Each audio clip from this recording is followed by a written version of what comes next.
We had some good at bats in there. Some guys put some good swings on some balls. I thought Snavely was really good. Uh, he's really good all the way up till the seventh. I guess that's when he came out. And, he was a tough. I just he pitched good, and I mean we're really fortunate to come away with some big hits at some key moments. Coach, what did you just think of Brian Klein's hitting performance today? Klein, he's separating balls and strikes and found the barrel a few times. He had a few hits, about 3, 4, something like that. There you go. Look good. It looked like Josh might have been limping off of the field rounding third, so he came back out to the field, but then I know you put Parker Kelly in later, so what is his status? Is there any injury? He tightened up. One of his legs tightened up. So I don't. Nothing that's really a concern. We'll see tomorrow. Yeah, no, it's a concern. He doesn't come out of games too often.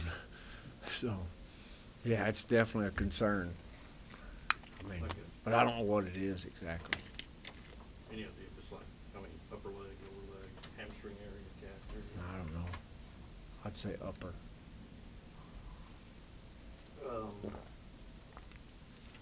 You talked about how tough Snavely was. What y'all think about your approach to him since y'all were able to wind up breaking through? Yeah, first time through the order, guys were coming back saying it was cutting. And I thought some guys did make some good adjustments, just even at the bottom of the order the first time through. Fastball was cutting, and so they made some box adjustments on him. And, really, still, though, we were fortunate, to find some holes. And I think even, in the inning we scored, I want to say Gabe got thrown out, made the second out. Whoever got on right after that, I might imagine it was Cody walked, and then Josh got on by, a pitcher's error, really. It's a little nubber to the mound. And so, you just got to be thankful for those things. That's just ball bouncing your way a little bit at that time. Because I'm sure he's made that play many times, and then Brian came up with a big swing. At that point in the game, is what, 1-1? Yeah. The seventh, he scored all those runs with two outs, and Baker's hit was on a 1-2 pitch.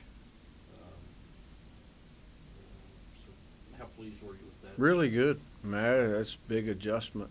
He made adjustment with his swing, and he didn't really just exactly scorch it, but he hit it hard enough to get it through there. I guess how clutch has it been for Cam to get all these home runs so far this season? Pretty good. It's fun watching him go over the fence, isn't it? He got a good pitch tonight on him. I think it was a 2-0 pitch, and had some big at-bats tonight. Are you surprised by Sublet's 95s and 96s? We've seen it a few times, but yeah, a little bit surprised. What I'm not surprised, he's only really had one outing, Mike, where, and it was the last one where he wasn't really just pounding the ball in there, and balls just happened to find holes. And I'm not surprised that, that he threw well, but the 96 or 7 was, that's always a little bit. That's cool to see. What about Heyman got out of one inning with a runner at second, tie game, and then struck out the side with after the triple? Yeah. You like to get behind the ball first of all. If there's something that the ball went off the wall, you'd like to get back there and catch it. And then Haveman just picked a teammate up. That's the way I see that. It's kind of the way the game is, and it's what it's about. And even if he minimizes it to 1 run there, he's done a great job. And he minimized it to, I think he did punch out the side. And what did you think about Micah Dallas's performance today? Dude, he threw the ball good. Micah threw the ball good. Glad he's really efficient. It was hate to see the ball go out of the yard on him. And I was probably a hitter late, sending Matt out there to visit with him.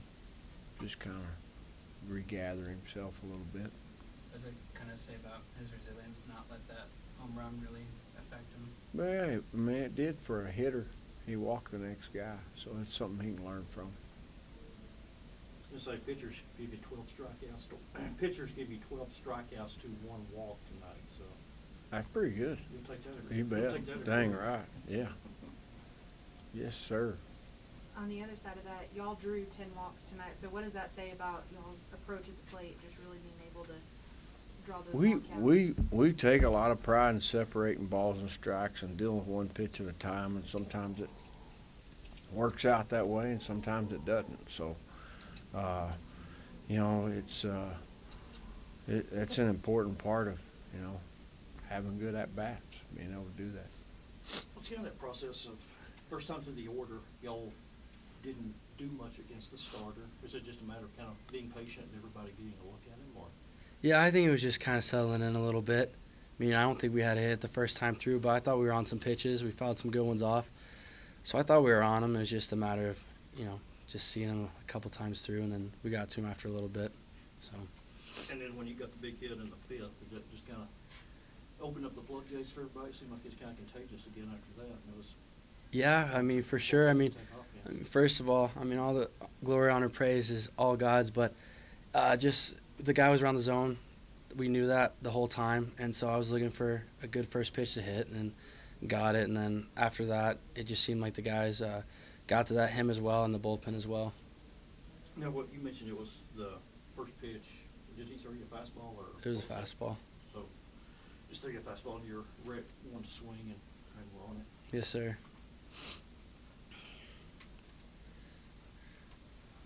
Y'all been in several positions throughout this season where you've had those big innings and posted, you know, several runs all at once. So how do you think that that's going to continue to help y'all moving forward, especially as, you know, next week you get into Big 12 play? I think it's especially good for both the pitchers and the hitters, just because, I mean, it gives us confidence to the plate, but the pitchers as well know that they have some support and a little bit of room, and it loosens them up to be able to throw with some confidence. And us to the plate, just keep doing our best to put good at-bats together, like Tadlock always says, and that's all we can do. So. Do you sense confidence growing with this team based on the last couple of days and then tonight and not having to come from behind and those kinds of things? Yeah, for sure. I mean, we picked up a couple of big wins on the road the last couple of days against San Diego State, and I think we were feeling good and we were ready to go today. And Tadlock always says that, you know, enjoy your wins, but you got to be ready for the next one. And you know, just getting ready for today, and like now we won, we got to put it behind us and get ready for tomorrow. But I think we're confident, and just like we have to keep it simple, especially with our hitters. Just see good pitches and hit it, and then lay off the bad ones. And with the pitchers, just them keep pitching and let us work on defense. Where does the sense of calm come through? Because you gave a ton of hits early, but they stranded a bunch of runners. I mean, you guys had to make plays behind Lanning, and did. Yeah, it all starts with him throwing strikes, is what we always preach, because even the first guy got a base hit, first pitch of the game, and then he comes back and gets a big double play. And that's just good, you know, with his sink. We know, like, especially the infielders, we have to be ready for ground balls all the time, and Lang did that. And, you know, the fastball is working really well and his off speed, so we're just ready to play defense behind him. It seemed like they were kind of jumping on you a little bit there in the first inning, but you were still able to keep them scoreless. So what did that do for you and your mindset moving forward? I think it just helped me realize that I just need to make pitches. People are going to get hits. You can't always rely on strikeouts or anything. You just got to fill up the zone. And, I mean, I obviously really like my defense behind me, so I'm not really worried if they're making a little bit of contact. I trust those guys. Y'all were able to bring several guys out of the bullpen and only keep them to 2 runs the entire night. So what does that do for y'all's confidence as a team overall? Oh, being able to get in games like that and throw a lot of guys, get a lot of guys' confidence up, and with the way we threw today, it's a huge confidence booster for a lot of guys. So it's really good to see. Did you want to stay in the 5th, considering you'd started in the 4th, you had 3 up, 3 down, hadn't had a ball out of the infield, and then you struck out the leadoff batter, and you give up 2 hits and you're out? I mean, yeah, but I mean, it's just a game of baseball, and we had a plan. And with a close game like that, you got to make strategic moves, and I feel that with the coaches, I understand what they were doing. And obviously, when I'm competing out there, you want to stay in the game, but you also understand at the same time. You talked at the start of the year about how fun it is to watch all the other guys throw with their velocity, and tonight y'all had 12 strikeouts as a group to 1 walk. So is that kind of an illustration? Absolutely. And then you got like Sublette coming out there, and he typically throws hard, and then it's just like you see him come in and it's like 95 on his warm-up pitches, and then all of a sudden he bumps to 97. It's just like, oh my gosh, there's some entertainment. It's really nice to have a staff like this. What did you think of Haveman? I mean, I always call him the Invisiballer. That's my nickname for him, because I don't understand how people just, no one can hit him. And I mean, I love it. And he's a competitor too, so you love to see that as well. He's been throwing really good this season. What did you think about the way Micah pitched? I really like Micah. I think he's a competitor. He fills up the zone, and being a freshman like him, he comes in there and he commands his pitches really well, and he's not afraid to go in there and attack some hitters. So I think it's really good to see. So how do you feel just in terms of your arm and your endurance and whatnot, considering coming back from basically not pitching last year? Mhm.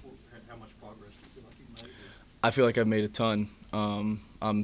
I've worked really hard this summer to kind of get back in shape and get my arm ready to go, and I'm just really happy with the way my arm feels right now, knock on wood, because I mean, it was probably like the hardest time of my life last year, getting hurt and then not being able to throw. So I mean, it's a good feeling to feel good and to be out there and competing with these guys, since I had to pretty much watch the whole season last year.